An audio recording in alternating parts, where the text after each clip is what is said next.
Hey guys, welcome back to the channel. Today we're doing some headlight updates on the Pontiac. Let me flip you over here. So what we got going here, the new that's going in is going to be Dapper Lighting. I've heard some good things about them. Saw a lot of positive reviews. I've got a couple friends running them. Hopefully these hold up to the hype and last, because they are proud of them. They're not cheap. They did have a 3 to 4 week lead time, I want to say, when I ordered them. They beat that. They came in like 2.5, worst case 3. What I had, this one here is what was in the car before. I'd have to go back and look to see where I got these at. It's kind of cheap for what they cost at that point. But the biggest thing was these are flat and they're supposed to be curved. I didn't realize that at the time of ordering. Like I said, did want to go back with them. They're bright enough. The cutoff wasn't very clean. And then I shattered one. I won't go into that story, but I had to replace them anyway. So at that point, figured why not upgrade, hopefully get something a little more quality. I believe these are built in the US. Let's see here. Double check on that, but I'm pretty sure these are built in the US. 5-year warranty, as you see there on the box. So let's go ahead and open these up, see what they look like. I've had these out once, or one of them anyways. And just right off the bat, you can see it's got the clear center for the light to come out. These are curved just like the originals.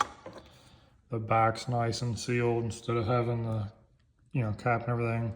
These do have the daytime running mode if you want to hook it up. You can get them with halo. You can get them clear for modern. They've got a lot of options on what you can do with these. And then obviously your connector to go right into the factory style, so there shouldn't be any need for any wiring unless I do this daytime running, but that may come at a later point. So with that said, I've got to get backing plates put in this bumper. This bumper, long story short, is a 71, 72 style. It's what originally came on the car. When it was painted, it's what I had. I couldn't find a 73. Found a 73, had it going on. It needs some more work. And at this point, I want to drive it and have it somewhat match. So we're gonna go back to this one until the car gets ready to be repainted again in the next couple of years. So I've got to switch out backing plates. The ones on here are kind of missing a few pieces. It's just gonna be easier to switch the whole plate. So I'm gonna do that. And then I think we'll throw the old light in one side, one of the new Dapper lights on the other. And once it gets dark out, kick them on just to kind of show you the difference, see how much difference there is there. And then we'll go for a final product with both Dapper lights. All right, so it's about 6-7 hours later. Took a break, come back out to this where it's dark out and get on it.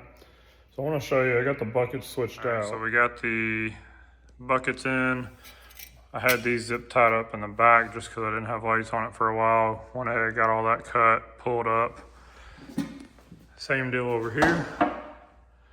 Everything is pulled up. So I'm gonna go ahead and grab one of these lights.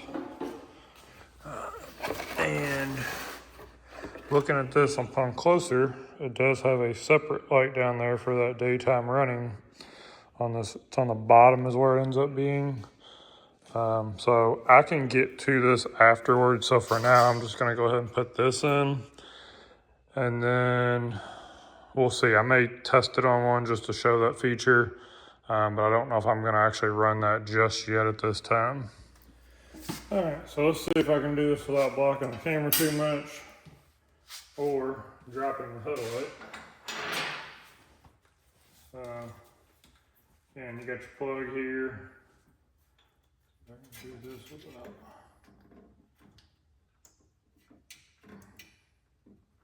Make sure that's good and seated.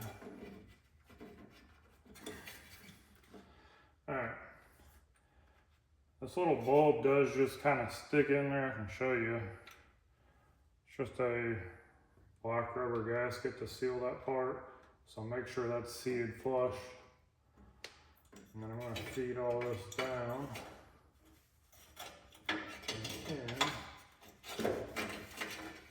And this is the Dapper light. So, and it looks like I'm gonna have to make this bucket bigger, which I was really hoping I wouldn't have to do. Let's see if I pull this gasket up, if it maybe will slide through, or if I'm gonna have to go in and do some cutting. I think they did mention that it was a possibility. I was really hoping not to,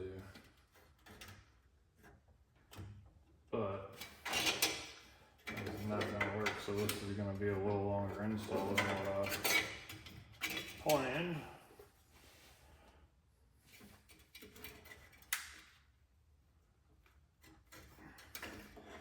All right, so note to self, and I'll get one of these other buckets over here. I think I've got one bucket that I can show this on. But yeah, note to self, check your buckets before, I guess if you have them out of the car. Mine were out. I could have saved myself a step here and cut them before putting them in. I'll have to look and see whether I want to maybe run a hole saw through it and just make it bigger, or how much I'm going to need here. Let's grab a different bucket real quick and see what we got.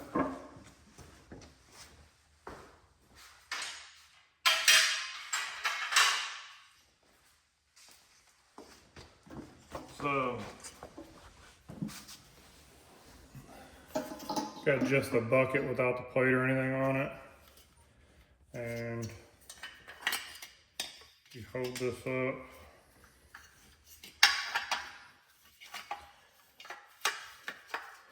Then you can see, I mean, it's just ever so slightly too much there.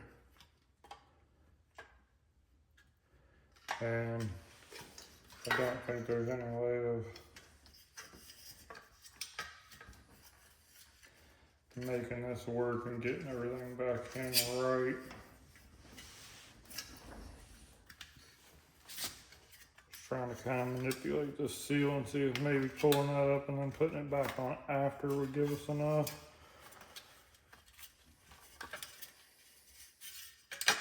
Oh, that does do it. Okay. So, it's going to be a little more of a pain, but I shouldn't have to cut. What I was able to do, flip this gasket up, the plate on, and then I'll be able to put that gasket back on and still seal everything up, and that'll actually, well, that actually kind of holds it. I wouldn't want to do it that way, but it does. So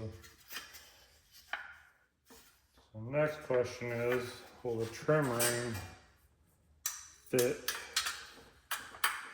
and actually, yeah, screw in and have enough to hold everything? So it should be good there. I'm not gonna have to cut, but that may be something to double check depending how large your opening is on the back there. It's definitely a snug fit. So that said, I'm gonna go ahead, fight getting this in.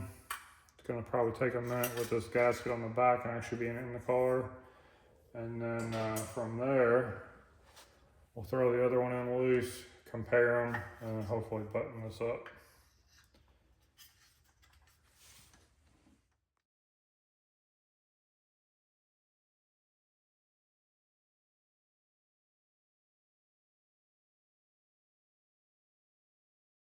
All right, so off the bat, I kind of like the look of it.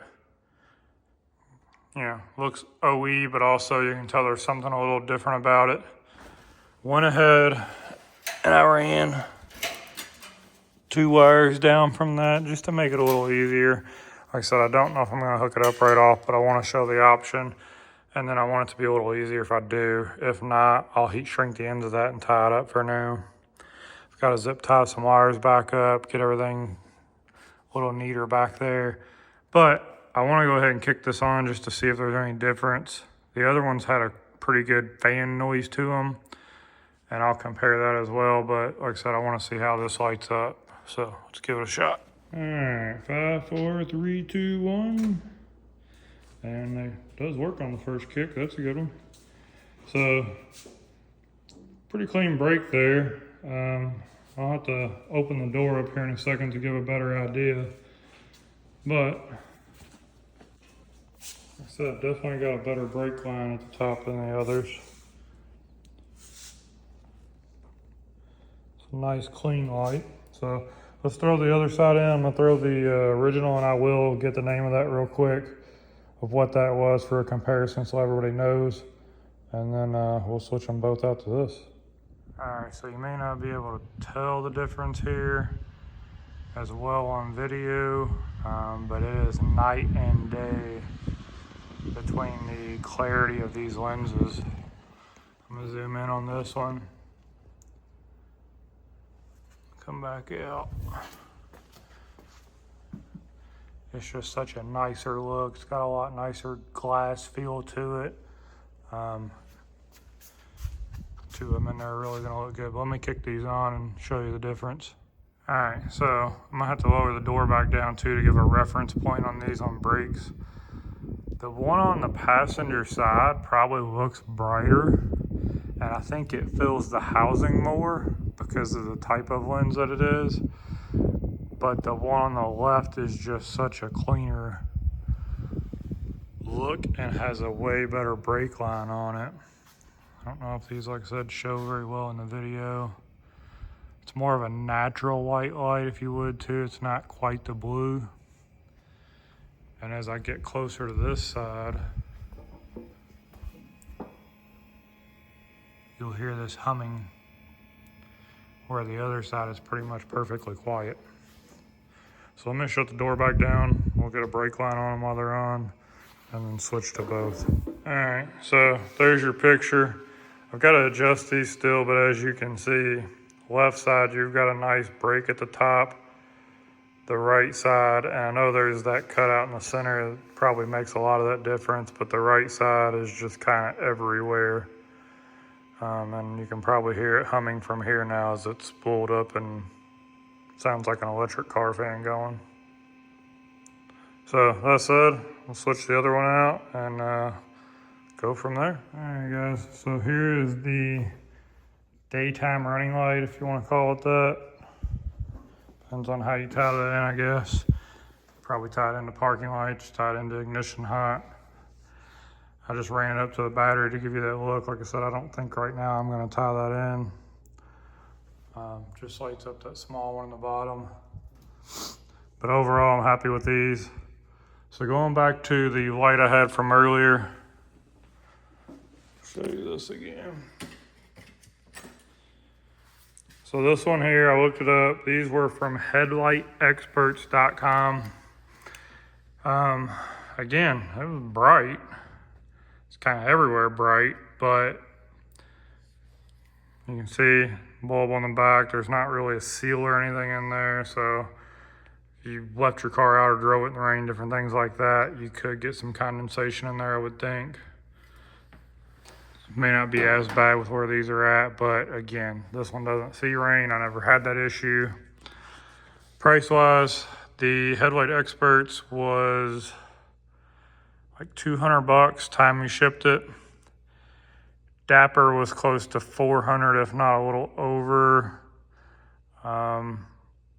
And I got those on sale. I ordered those during, I think it was Black Fridays when I actually ordered them, because we're just after Christmas and I've had them a week or two.